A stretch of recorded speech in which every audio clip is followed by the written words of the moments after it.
You're listening to Psych with Mike. For more episodes or to connect with the show with comments, ideas, or to be a guest, go to www.psychwithmike.com. Follow the show on Twitter @PsychWithMike or like the Facebook page @PsychWithMike. Now, here's Psych with Mike. Personality. I don't know if that got caught. Welcome into the Psych with Mike Library. This is Dr. Michael Mahana. I am here with Mr. Brett Newcomb and intern Michael. Hello. Good morning. How are you? I'm Both good. of you. Yeah. Yeah. I'm so used to saying extroverted. How are you? Yeah. And then now when there's more people in the studio, then I don't know what to say.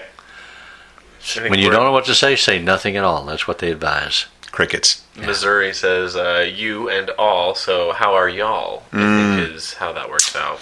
Yes. The colloquialism. Yeah. We're going to all go wash our clothes. And get on the way. Right next to Illinois where they drink milk. It's killing me. You were just too sensitive. Oh, man. All right. We got to stop because that's going down a dark road. So, I remember a long, long time ago, you and I, Brett, were playing golf. And I don't know why, but for some reason I was really worried about this idea that somehow I was being fake because I would act differently when we would go to the golf course than when we were in the office, than when I was teaching at the university. And I remember having this conversation with you about, are you being real if you act differently in different situations? And do you remember what your answer was? No, but I know what it should have been. What do you think it should have been? You are different in different situations. That's exactly what you said. Yeah. You said not only is that real, but if you act the same in every situation, that's probably pathologic. Yeah. Yeah. Oh, yeah. Yes. Okay. Yeah. So and we all do that. I mean, I used to teach psychology classes in high school and college, and one of the things that I would talk about is we all have different vocabularies we use for different settings. When I worked my way through college working on a factory floor on an assembly line, the guys that I worked among... Were you putting tires on Cadillacs? No. Okay. I worked in a bicycle factory. The guys on the factory floor all cursed as they breathed. So I found myself doing the same thing. But as a classroom teacher going into a 7th grade classroom, I can't talk that way. And when I go to church on Sunday morning, I don't want to talk that way. So I present myself differently depending on the context cues and the agenda and the goal. You do too, and everyone does. So if you recognize that, the trick isn't, are you consistent? The trick is there enough consistency that the people who know you will recognize you in multiple environments. Yeah. And so I know who that is. Right. And I think that was what the crux of my dilemma was that day, is that I'd always prided myself. Tell you, I didn't recognize you on the golf course. I had prided myself on thinking that I was the same person in every situation because I found that to be hysterical. Yeah, and it just wasn't true. And then when I came to realize, oh no, I'm a different person depending on the context, I felt like I was betraying myself. And then you said, no, that's just the way that everybody should be. I said, don't be pathological. They have drugs for that and shock treatments. Yeah. So then you've taught personality theory. I've taught personality theory. For you, what is personality? What do you think? Well, it starts with the birth of an infant baby. I believe some babies are born with personality orientations to be more open and gregarious or to be more closed and watchful. Some of them avoid contact, and some of them seductively embrace contact. And then as parents, how do you interpret what your child is doing? I mean, the whole thing about mother-child bonding. If the mother is not emotionally available, then the theory is the child panics and feels disconnected and is in dire straits. If the mother is emotionally available, then the child is pulled into that warmth. Those things impact the way the child then evolves from that point. But I believe there is a starting point of predisposition or orientation. So That's biologically encoded into the individual? I think so. Okay. But I couldn't prove that scientifically. That's just my opinion. No. Yeah, but I'm just, yeah.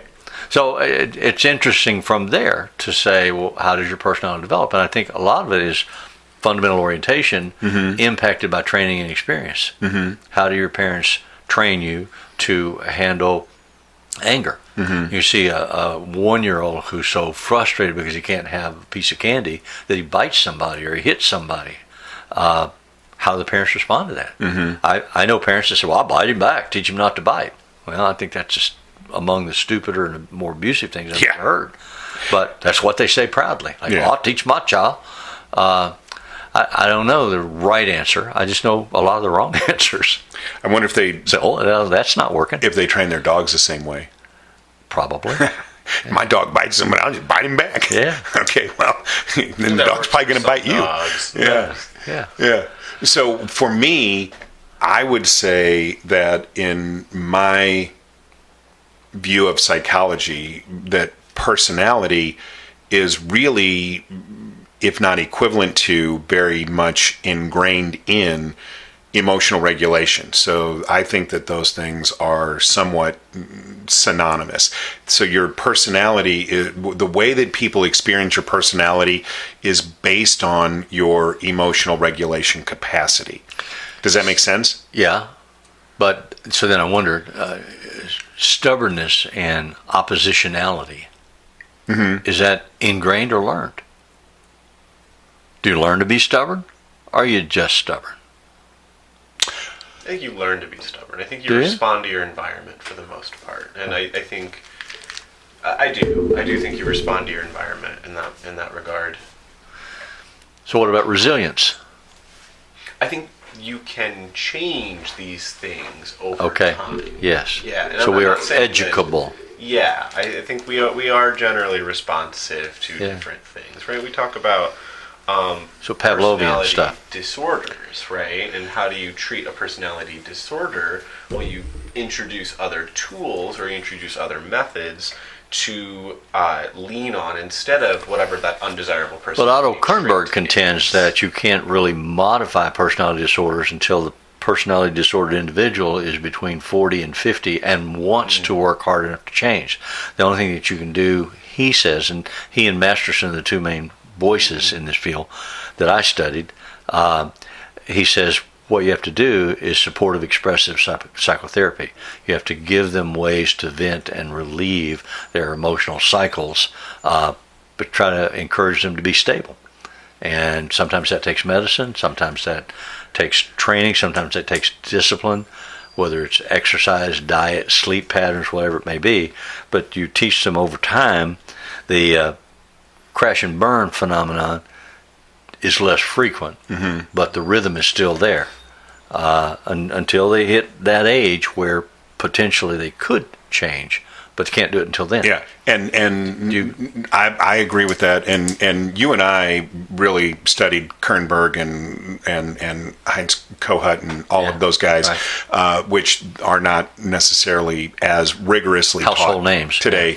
But I absolutely agree with that, and because before I was 55, I would have said, because I think of personality as synonymous with emotional regulation. I think emotional regulation is seated in the attached or lack of relationship with the primary caregiver. Or attachment theory. Yeah, it's all about the security or insecurity that you learn in the first 2 preverbal years of life. And I would have said before I was 55 that was immutable. You couldn't change that. That if you were that way, you would be that way. You could find compensatory measures to be able to be less reactive, but you couldn't change the foundation of that. Since I've been 55, and I have a different view of that, I think that I have been working on my own intrinsic sense of security, but I don't think I could have before then.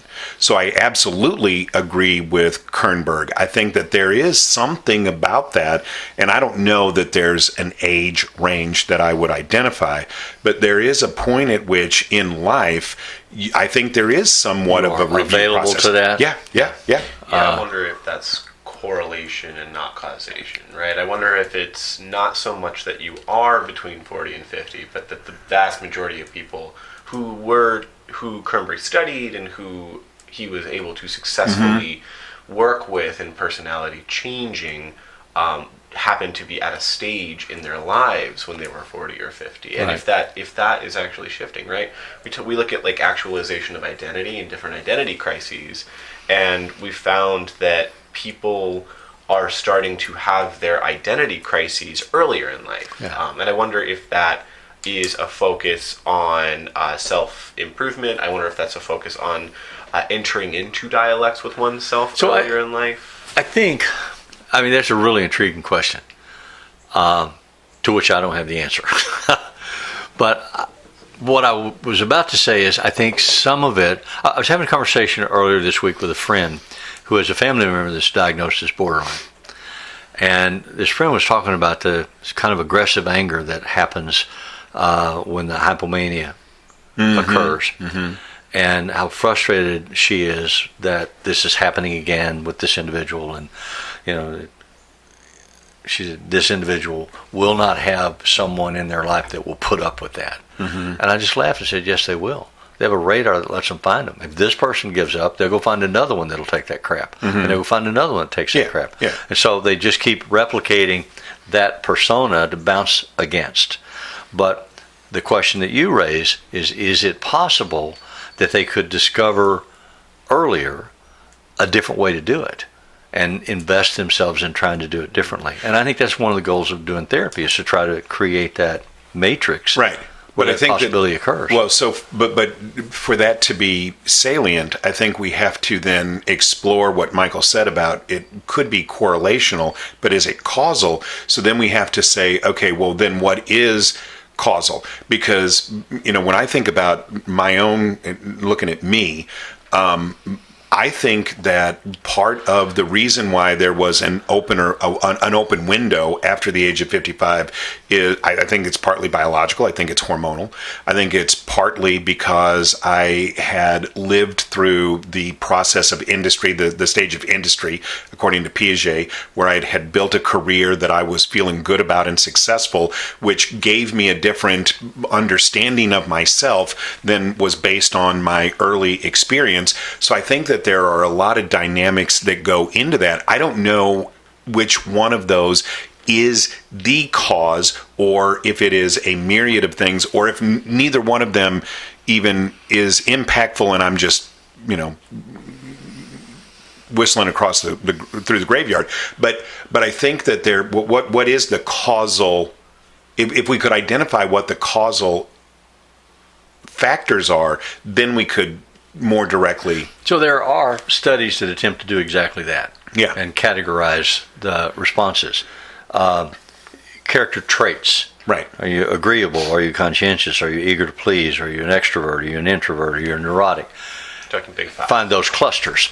And that's exactly that part of the article is exactly why I say for me personality is equal to emotional regulation, because I think all of those things are about how well you're able to, what we used to call, self-soothe.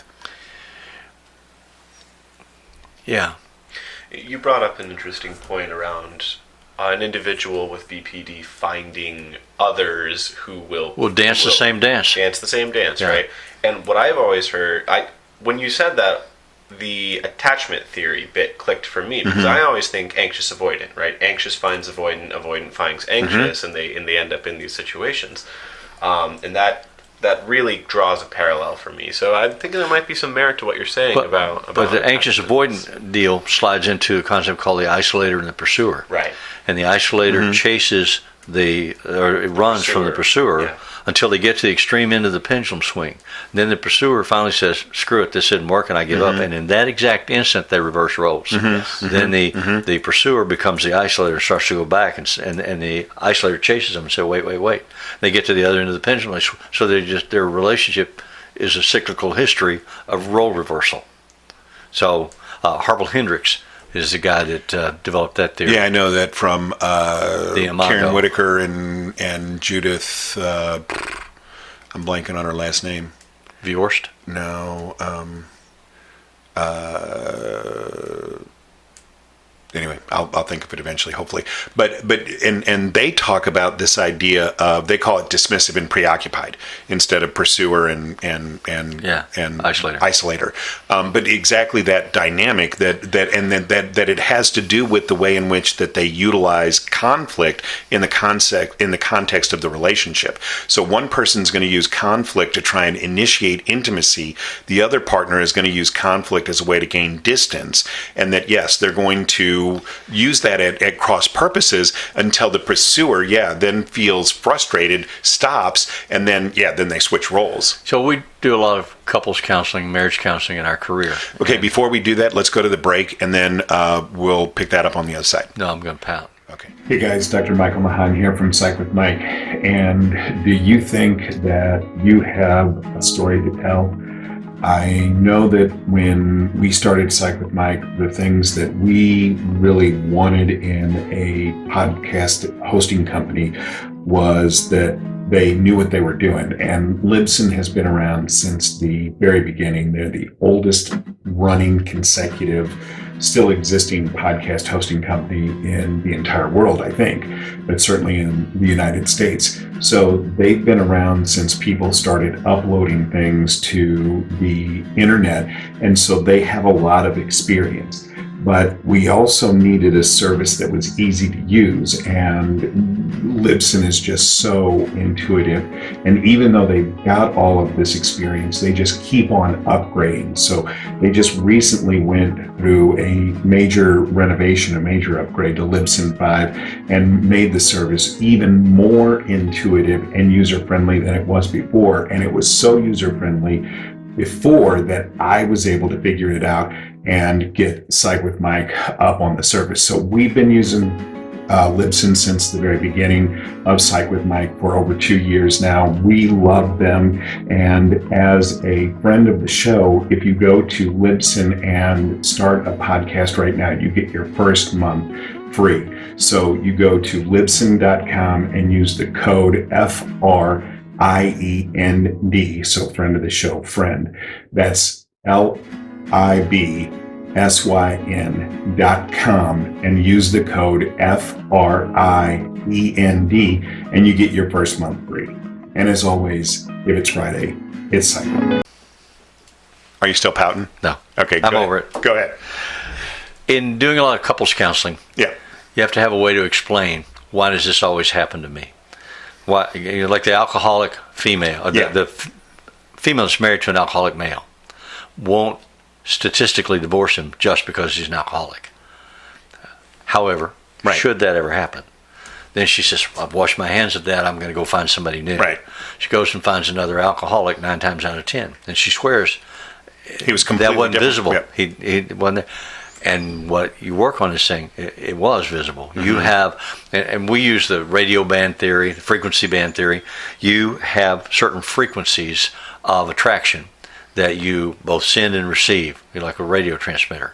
If we sent you to the convention center, there were 10,000 people there, there'd be 1,000 people or 500 people on your frequency. Those are the ones you would notice. Everybody else would just be a blob walking by.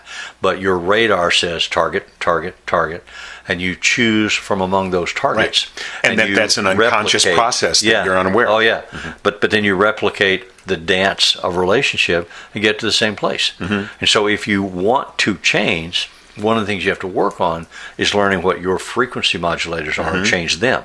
So that you then go out. I mean, how many conversations have you had with somebody that says, I don't find so-and-so to be attractive? And I said, well, that's exactly what you should go out with. Exactly.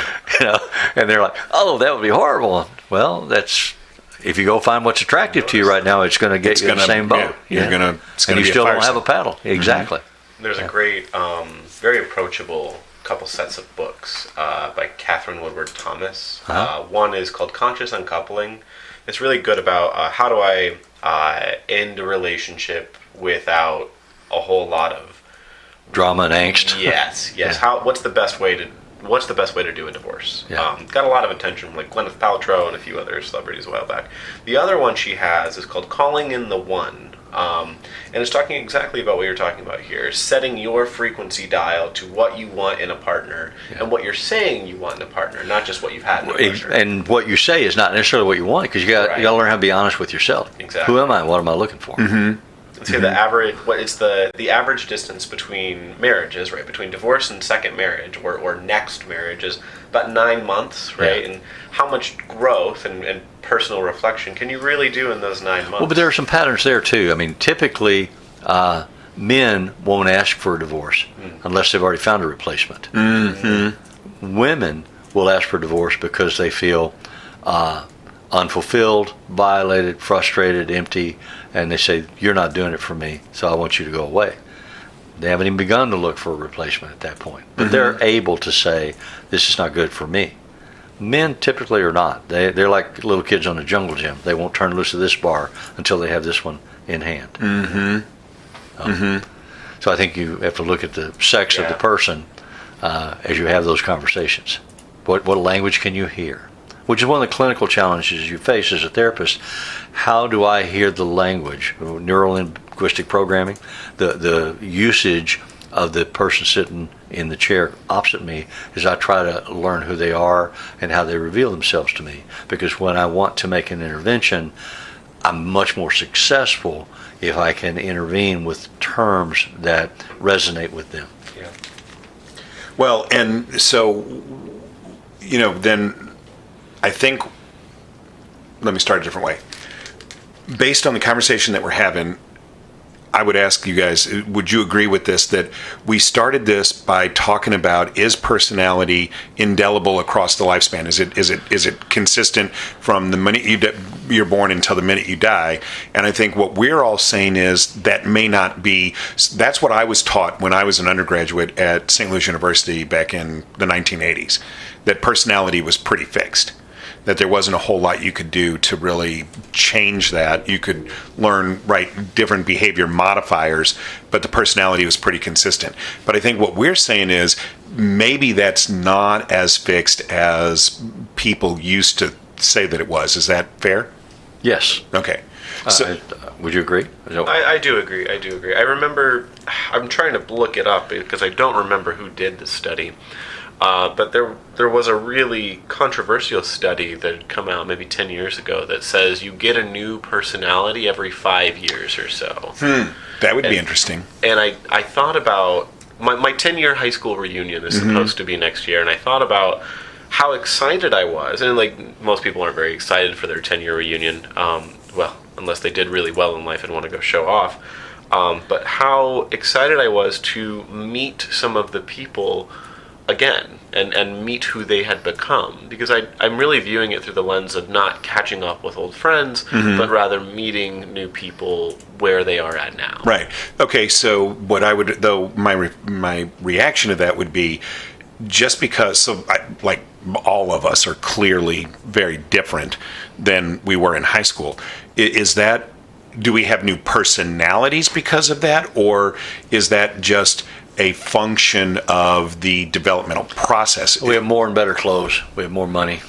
We present ourselves with Some of us better do, yeah. cosmetic presentations. Right. I've been to high school reunions where the high school stars, the star athlete, the cheerleader, they never move beyond those days. Their best days are behind them, and they were behind them at 17. They're stuck. They're frozen in time. But I would say that, and even before I was almost 60, let's say even 40. At 40 years old, I represented every single thing that I despised when I was 16. And was my personality different? I don't know. So if you want to make your wife upset, say to her that you hear her mother's voice coming out. Oh, no, I would. Oh, my God, no, I would never say that. Because we all say that. I don't want to hear my dad's voice come out of my mouth. But my children have heard it, and he's been dead all their lives. But they've heard his voice saying his words. Exactly. And they never met him. So, right. And it infuriates me. Yeah. He's dead. He's supposed to stay dead. Why is he talking to him? Well, I wonder if the question that you're getting at here is, where do we draw the line between personality and environment? Or just reactional. Or evolutionary development. Yeah. Yeah.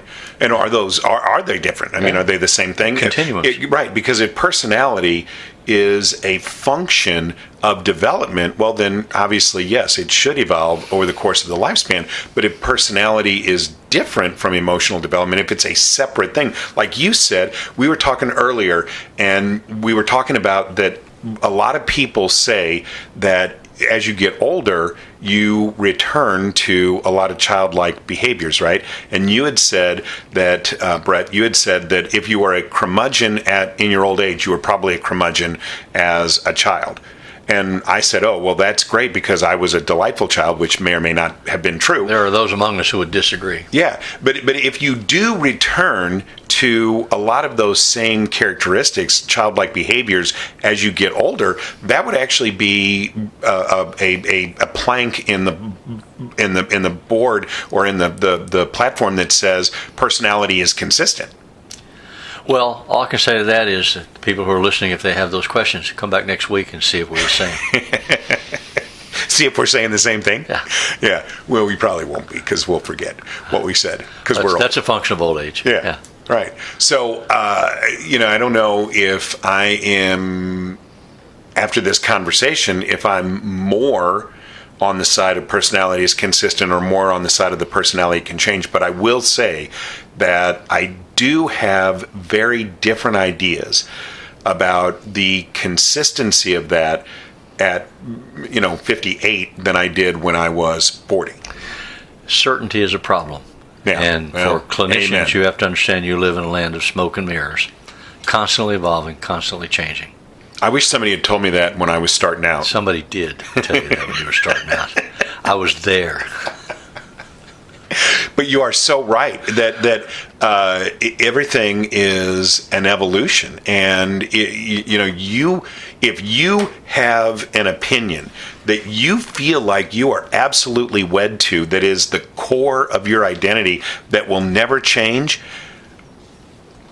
I mean, I would not encourage anybody to hold fast to those things, because you may find yourself at a point in your life where that no longer applies. I've gotten to the place where I don't think donuts are nearly as good as I used to think donuts were. Amen. You're just wrong. Yeah, well, I used to say the same thing. And now that I'm older, it's changing. Yeah. It's funny, we face the same problem in engineering. Mm-hmm. I don't know if people remember, we were speaking last time on the show. My day job, I'm a software engineer, and we talk about the level of risk and reward between putting out new features. So every time you release a new feature, you carry some level of risk with that feature, because there's a process going from in development to in production. And whenever you run through that process, you always run the risk of introducing a bug or introducing a problem into the system. And so we really hit at this dichotomy between reliability engineers and feature engineers who say, reliability engineers say, I never want this thing to change. I've got automatic processes that will spin it back up if it goes down or if there's a bug. And feature engineers who say, well, nobody's ever going to get any value out of this thing if there are no new features. And so it's one of the challenges for Microsoft Word. Yeah. They don't add new features, but they change features around. Right. Yeah, under the illusion that there has been change. And so then you have to figure out how the hell does this work now? And so I wonder. Buy an Apple. It's so interesting to hear the parallels between psychology and engineering and clinician work and all of these things. It always. My family is diverse. My wife is a Microsoft person, and I'm an Apple person. And I hear her cussing her computer much more often than she hears me cussing mine. I wonder if that's because she cusses more than I do. I don't know. She has more reason. I know your wife a little bit, and I find that difficult to believe. Oh, well. But, yeah. I know the day that I took the job running the graduate program at Webster, there was an Apple on the desk. And I said to myself, I'm going to figure out how to use this, because the whole campus was Apple. Yeah. And it's familiar enough if you're PC. Apples are familiar enough that you should be able to do a thing and that you can do it, but it's dissimilar enough that it's hard to figure out how to do it. And I got so frustrated. I called after about 20 minutes, called IT and said, look, it just proves that you're not an intuitive person. Yeah, well. I was going to throw it out the window. Well, they came and replaced it with a PC. Thank God. Let's end this thing. Yeah. Okay. All right. So hopefully that was elucidating for somebody out there. Elucidative. Okay. Yeah. What's it's elucidative, not elucidating. Mm-hmm. Elucidative. Why? One's a process. If it's process, it's elucidative. Okay. So what is it if it's elucidating? It's adverb. Okay. I still don't understand the difference. It's a verb. It's not an adverb. Oh, okay then. Fine. but One's a verb, Okay, one's fine. an adjective, and I think you can be both. Okay, here. yeah. But Either works. elucidative and That was elucidating. Yes, it was. Wasn't it? Now you're catching on the verbs. Yeah, there you go. so the music that appears in Psych with Mike is written and performed by Mr. Benjamin. We'll miss you DeClue. next week. And who's going to not be here? Any of us three, apparently.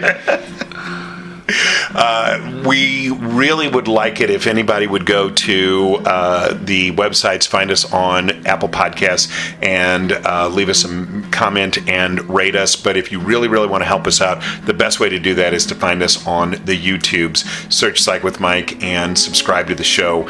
And as always, if it's Friday, it's Psych with Mike. My father used to say to me on a regular basis, "We'll miss you at the next family reunion." Because you were going to not be there. So Might not be.